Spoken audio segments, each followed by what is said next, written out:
Hey everybody, this is Mr. Phil at Alabama Hot Sauce. Laying here in front of me are 5 beautiful orange habanero peppers. Habanero peppers are sweet, they are citrusy, and they are blazing hot.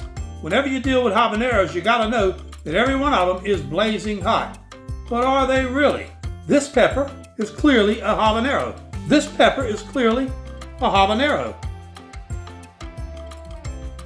But this pepper, which looks very much like a habanero, is a habanada.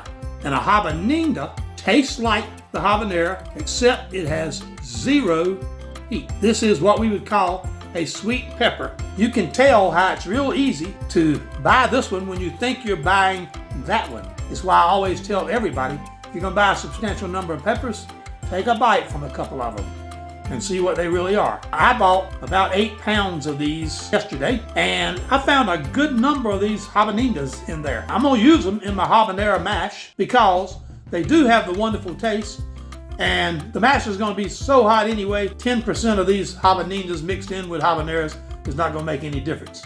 But I thought it was important to point out that while things might look the same, they're not always the same. Habanero, hot, hot, hot. Habanada, calm as a bell pepper. Thank you for joining me, and we'll see you folks next time.